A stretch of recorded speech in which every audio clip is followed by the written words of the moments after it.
کہتے ہیں کہ ایک شخص نے اپنی نوجوان اور خوبصورت بیوی کے کہنے پر اپنی بوڑھی ماں کو گھر سے نکال دیا۔ اس کی بوڑھی ماں 2 روز تک یہاں وہاں بھٹکتی رہی، اس کے بعد وہ مر گئی۔ وقت کے بادشاہ نے خواب دیکھا۔ خواب میں کوئی بزرگ اسی نوجوان کی طرف اشارہ کر کے بادشاہ سے کہہ رہے تھے کہ فلاں بستی میں یہ نوجوان رہتا ہے، اسے اپنے پاس بلاؤ اور اسے 100 اونٹ اشرفیوں سے لدے ہوئے تحفے میں دو۔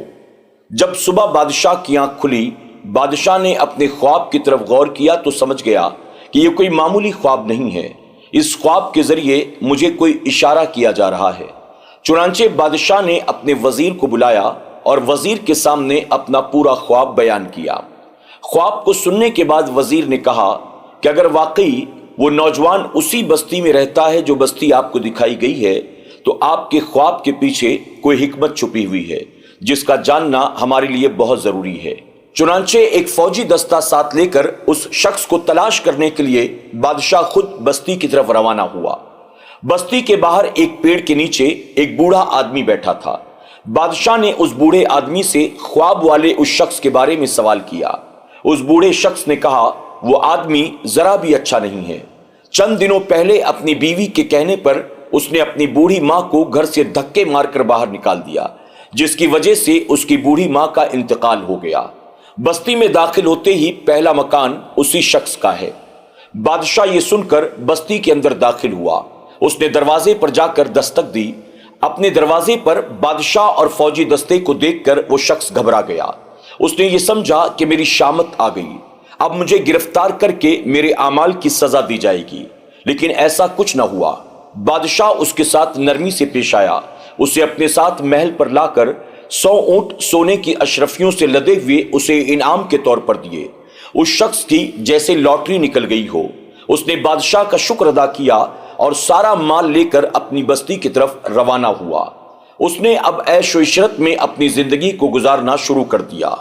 ادھر بادشاہ کا وزیر جو بڑا ذہین تھا، اس خواب کی حقیقت کو جاننے کے لیے اس نے اس نوجوان پر مکمل طور پر اپنی نظر بنائے رکھی۔ کئی سال گزر گئے لیکن اس نوجوان کی زندگی میں کوئی تبدیلی نہیں آئی۔ وہ عیش و عشرت میں اپنی زندگی گزارتا رہا، یہاں تک کہ ایک دن نشے کی حالت میں وہ اپنے گھر کی چھت پر چڑھ گیا اور چھت سے نیچے گر کر وہ مر گیا۔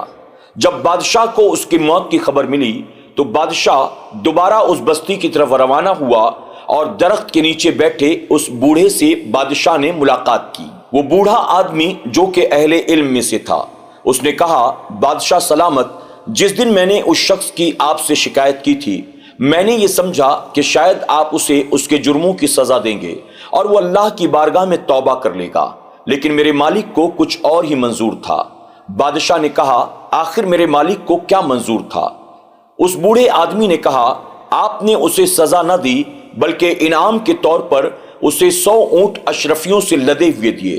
میں سمجھ گیا میرا مالک اسے ڈھیل دے رہا ہے تاکہ وہ بندہ توبہ کے قریب نہ آئے اور عیش و عشرت کرتے ہوئے وہ دنیا سے رخصت ہو تاکہ اس کے تمام گناہوں کی سزا اسے آخرت میں دی جائے۔ اور ایسا ہی ہوا۔ مال و دولت کے نشے میں وہ ایسا ڈوبا کہ زندگی بھر کے گناہوں پر توبہ کرنا تو درکنار، اسے پچھتاوا بھی نہ ہوا اور اسی حالت میں وہ ہلاک ہو گیا۔ اس واقعے سے ہمیں یہ سبق ملتا ہے کہ ہم بھی اللہ کی بارگاہ میں سچے دل سے توبہ کر لیں۔ کہیں اللہ کی ڈھیل کا ہم غلط فائدہ تو نہیں اٹھا رہے ہیں۔ اگر اللہ کی نافرمانی کے باوجود، گناہوں کے باوجود اللہ ہمیں عزت بھی دیتا ہے، رزق میں برکت بھی دیتا ہے، تو اس کا مطلب یہ نہیں ہے کہ اللہ تبارک و تعالی ہم سے ناراض نہیں، بلکہ اس نے ہمیں ڈھیل دے رکھا ہے۔ ہمیں چاہیے کہ ہم اللہ کی بارگاہ میں سچے دل سے توبہ کر لیں، اس سے پہلے کہ موت کا فرشتہ ہمارے سرہانے آ کر کھڑا ہو۔ آؤ اپنے رب کی بارگاہ میں ہم سچے دل سے توبہ کر لیں۔ اللہ رب العزت کی بارگاہ میں دعا ہے کہ میرا کریم موت آنے سے پہلے ہم سب کو سچی توبہ کرنے کی توفیق عطا فرمائے۔ آمین یا رب العالمین۔